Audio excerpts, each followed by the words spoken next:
Kuya Renny Boy, gusto ko sana mag-work bilang isang content moderator. Hindi naman sa pinag-overthink kita, pero baka naman hindi mo magustuhan ang trabaho ng isang content moderator. Welcome back to my channel. This is Kuya Renny Boy. Samahan niyo ako guys as we talk about the 5 pros and cons of working as a content moderator in the BPO industry.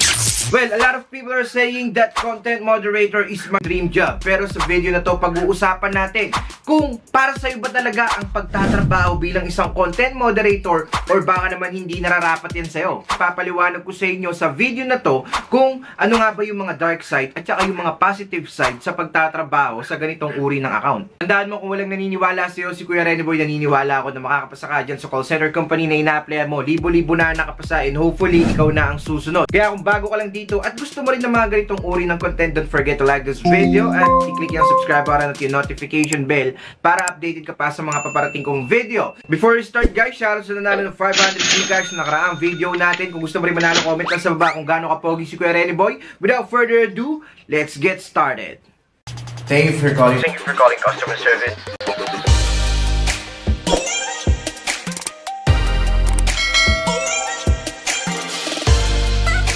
What's up guys, this is Kuya Renny Boy, nagbabalik para pag-usapan natin ang trabaho ng isang content moderator.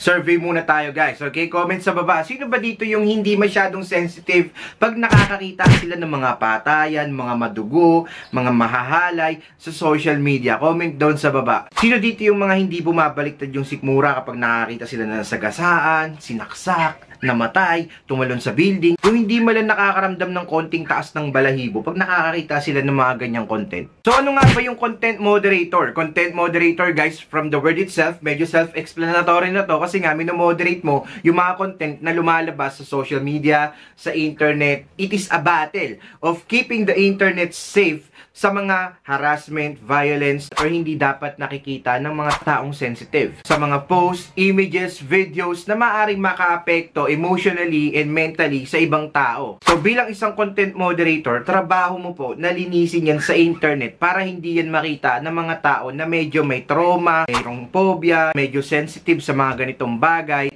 Ayan po ang trabaho ng isang content moderator. So let's talk about the pros of working as a content moderator. Number 1, skills development. Okay, since nagtatrabaho ka sa isang account ng pagiging isang content moderator, lalawak yung skills mo kasi magkakaroon ka ng idea sa iba't ibang tools na maaari ninyong gamitin sa company ninyo, tapos lalawak pa yung skills mo. Pwede mo pang magamit yan kapag nag-apply ka sa ibang trabaho. Sa pagiging isang content moderator, marami kasi silang ginagamit din ng mga system in order for them to filter or to monitor yung mga nag-a-upload ng mga ganitong or ng mga disturbing na mga content.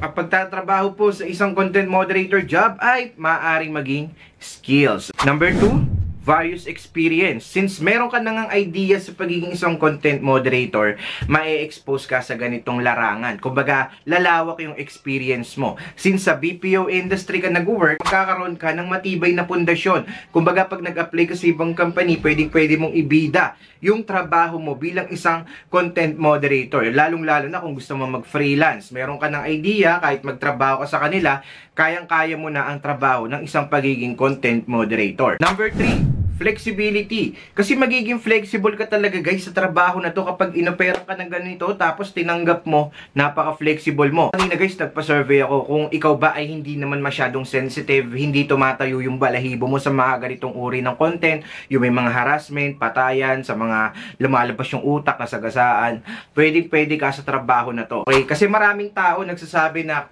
hindi na ako sensitive sa mga ganyan, hindi ako kinikilabutan kapag nakakakita ako ng mga ganyang uri ng content. Well, hindi lahat ng tao is kagaya mo. Merong mga tao kasi na kapag nakakita sila ng mga disturbing na mga images, mga videos, talagang nakakaapekto yan sa mental health nila. Kaya ikaw, kung gusto mo maging content moderator, i-make sure mo na meron kang tao, kaibigan, kapamilya na makakausap after ng isang 8 hours na duty mo sa isang araw. Alamang, talagang tatatak sa isip mo minsan yung mga nakikita mong contents dyan na maaaring makaapekto sa'yo unti-unti, emotionally and mentally. Kaya ngayon pa lang, isipin mo kung para sa'yo ba talaga ang trabaho ng isang content moderator. Number 4, global exposure. Guys, kapag nag-work kasi kayo sa BPO, tapos content moderator yung trabaho, hindi ka lang ma-expose sa social media. Dito sa Pilipinas, maaaring malagay ka sa mga forum, mga websites na nasa ibang bansa. Okay? Kasi most likely, mga international clients yung kumukuha ng mga customer supports dito sa Pilipinas para magtrabaho para sa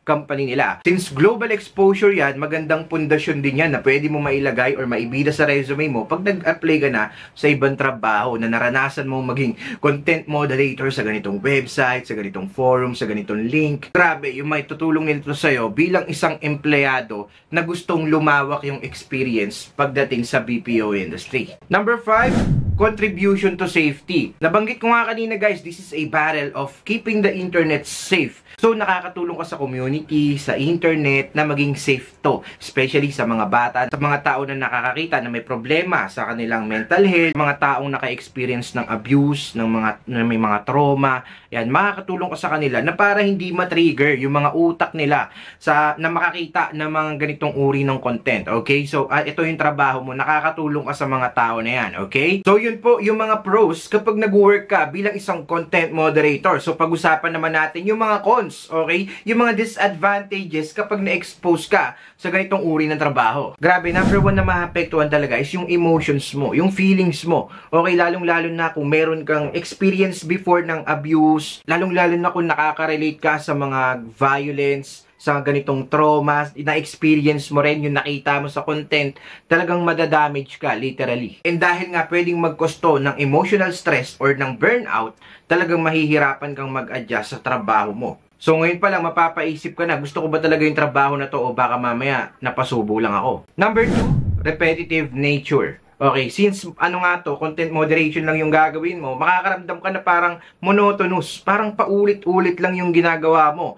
Filter dito, monitor dito, kailangan kong mag-decide kung dapat ba itong tanggalin sa social media, dapat ba itong tanggalin sa isang internet website, di ba? So, para makakaramdam ka ng ganito na parang paulit-ulit na lang yung ginagawa mo. Isa to sa disadvantage ng pagtatrabaho. Bilang isang content moderator. Pero sa BPO industry kasi guys, marami rin naman ganitong account, no? Makakaramdam ka talaga na parang paulit-ulit na lang yung ginagawa mo. Not unless gumagawa ka ng sariling paraan para malibang ka, para maging masaya ka sa ginagawa mo. Yun lang kasi, mahirap lang talaga sa content moderator. Kung puro ganito, paulit-ulit yung mga content na nakikita mo na damage mentally and emotionally, mahirap i-maintain, di ba? Pero kung sa ibang account ka, like healthcare, telco, hotel reservation, medyo maiiba yung utak mo di ba? Tapos mapapawi pa yan kapag medyo mabait naman yung mga nakakausap nating customers. So, isang disadvantage is repetitive nature. Makakaramdam ka talaga ng stress lalong-lalo na kapag paulit-ulit, di ba? So guys, comment na rin pala kayo sa baba, survey lang kung anong gusto ninyong account ang gagawin ni Kuya Renny Boy ng review sa next video natin. Healthcare account ba? Telco? Hotel reservation? Basta napakaraming account sa BPO. Comment down sa baba. Pangatlo guys, mental stress. Sobrang nakaka-stress sa utak guys ang trabaho ng isang content moderator. Grabe guys, napanood nyo ba yung interview ni Nadine Lustre kay Mimasaurus Rex kay Miss Patty na famous sa TikTok about dun sa pagiging content moderator? Grabe, lalawak yung insights ninyo. Manin nyo yung dark side talaga ng pagtatrabaho bilang isang content moderator. Kung di nyo pa napapanood, check nyo na lang yung video na yun guys. Number 4, negative content exposure. Since content moderator ka nga, hindi ka naman magre-remove ng mga positive na mga content. Kadalasan ng mga i-check mo or i-monitor mo is yung mga negative, yung mga harassment, mga violence, di ba?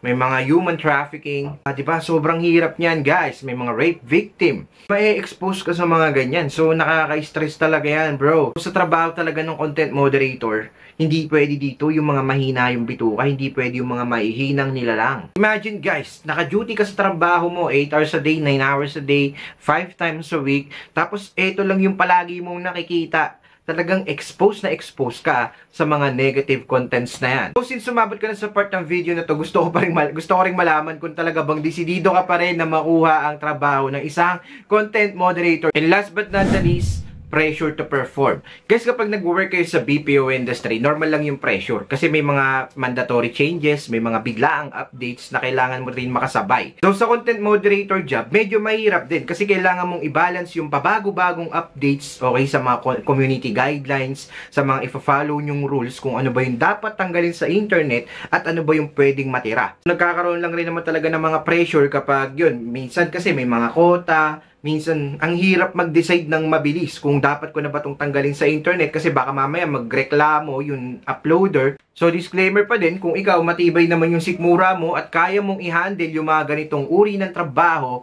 pwedeng-pwede ka sa content moderator. So, yun guys, no, depende pa rin talaga sa tao yan kung gusto mo pa rin ng trabaho ng isang content moderator o hindi. Nasa sa'yo yan. Kung matibay naman yung sikmura mo or kung iniisip mo na lang is yung sahod, yung kikitain mo rito. Kasi guys, content moderator guys, goods talaga. Competitive salary yung makukuha nyo sa trabaho na yan. Emotional stress, mental stress. Minsan hindi lang naman yan sa content moderator job na nakukuha. Nakukuha rin yan kahit saan ang uri ng account. Especially kung meron kayong mga naka-workmates, napakahirap talagang mag-handle ng trabaho. So yun guys, no, let me know in the comment section kung gusto nyo pa rin maging content moderator after nyo mapanood yung video na to. Shoutout sa lahat ng mga content moderator agents dyan. Saludo po sa inyo dahil pinapanatili ninyong malinis yung social media natin. Before I end this video, shoutout and congratulations sa lahat ng graduates sa Bowmines Academy Batch 27. Ongoing na po yung Batch 28 at mapupuno na yung Batch 29. Sa lahat ng mga gustong mag-enroll, comment na sa baba ng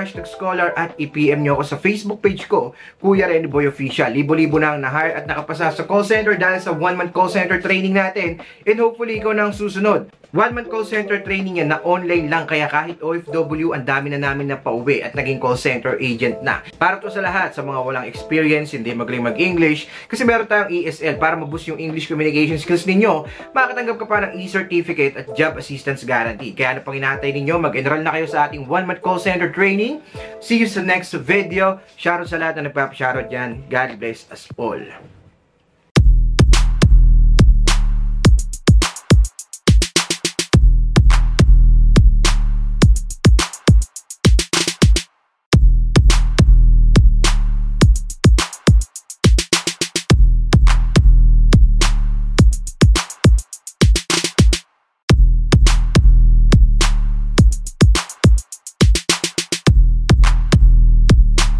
All right. Good evening. Hi, good evening po. I am Rosal and I will be your interviewer, and you are? I am Casey.